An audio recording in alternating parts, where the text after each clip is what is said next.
Hello friends and welcome back to Cooking with Anil Thar. Today we're going to do a very special sauce. A sauce that finds space in every British Indian restaurant across the United Kingdom as well as across the entire continent of Europe. This sauce is very particular to this place because if you travel to India and you look for Balti sauce, I don't think there's a place where you can actually find Balti sauce being served.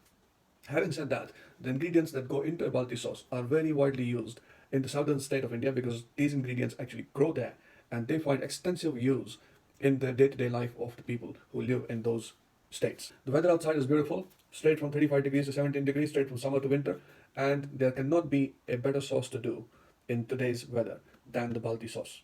So let's get on and do the Balti sauce. For that, we'll have to move down to the kitchen and we can't wait, can we? Let's go. So what we got here today is I have two medium-sized white onions and I have a small red onion.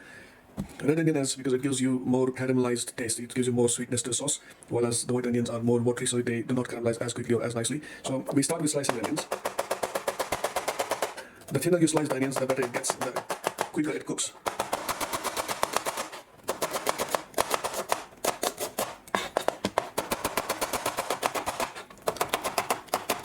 Here we are in terms of onions.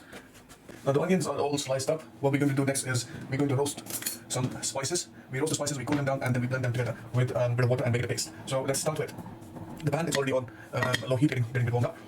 Let's start with, we have green cardamom. So we have 2, 3, 4, 5, 6 parts of green cardamom, followed by 1 and 2 teaspoons of coriander seeds.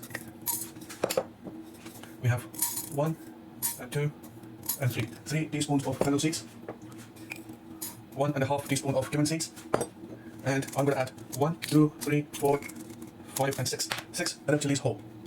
So what we need to do now is we need to roast these spices, and we need to roast them till the time they don't start browning. For example, the coriander seeds here, they are yellowish in color. The minute they start turning brownish or the cumin starts turning brownish, we take it off the heat. It should not be too dark because that makes it bitter. So it's just about brown, and it goes off the heat and it goes into cooling. So let's roast it. It will take a couple of minutes to come to that stage. However, here we go.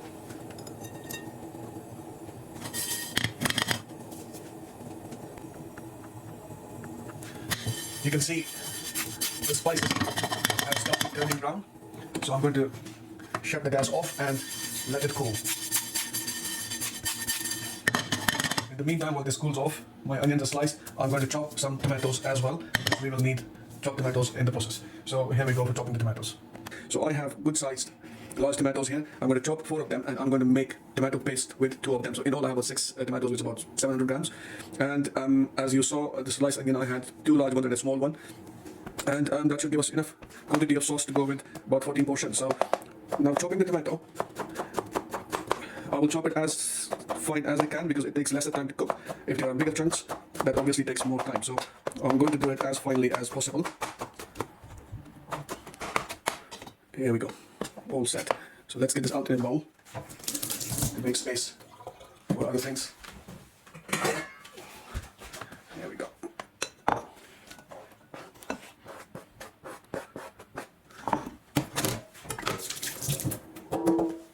All the preparation is done and it's time we start cooking. So we're starting with a pan.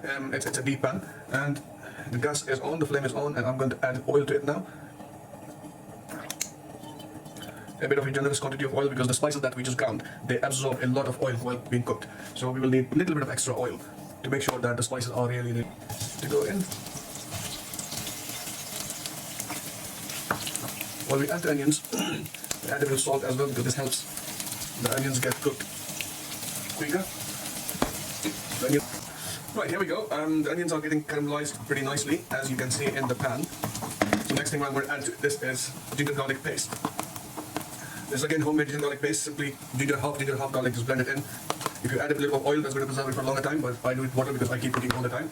So 1.5 teaspoon of ginger garlic paste should do the job. So I'm blending it in now, so that the ginger garlic paste gets sauteed and it reduces the raw flavor of garlic. What I'm going to do is I'm going to add a little bit of turmeric powder to this. 1.5 teaspoonful of turmeric powder. It helps giving it a nice yellowish color in the end. This is the paste we made earlier on. It goes inside.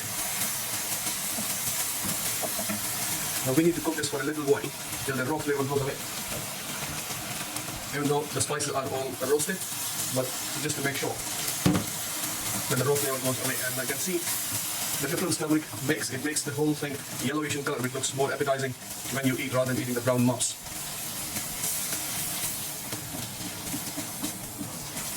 There we go. Getting there. These are nicely roasted and cooked here along with the onions. So what we're going to do now is we're going to add the chopped tomato. Here goes the chopped tomato. What we haven't done so far is we haven't added salt to it. Salt we will add in the end, because in the beginning we did put in some salt, and in the end we'll see how much salt we will really need, because tomatoes lose water, onions lose water, and the final stage will give us an idea of how much salt we really need to put in. So we're going to let it rest in peace for a bit of a while, maybe about 10 minutes till tomatoes are nicely cooked, and then we take it from there. And we're going to add tomato paste to it, boil it for a little while till it blends in, and then we run the blender through, and the sauce is all set to go. So as you can see, the tomatoes are cooked, soft and silky, and now what we're going to do is we're going to add the pureed tomatoes. This is 2 large tomatoes pureed earlier by me, and it goes in and we cook it for maybe about 10 more minutes till the water dries off a little bit, and then we blend it together, check for salt, check for seasoning, and the sauce is ready. Here we go.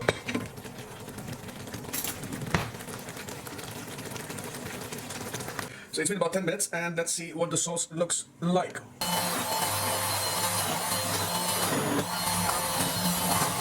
It doesn't have to be a paste, it can be a roughly blend, just to make sure the onions are not too big chunks. And that's all I'm going to do, and leave it as it is. Thank you very much. I hope you enjoyed this session of Balti sauce cooking with me, and you will surely give it a try and let me know how you find it when you cook it. For me, lunchtime, and I'm going to dig in. Thank you very much for your company, and I will see you soon, maybe next week.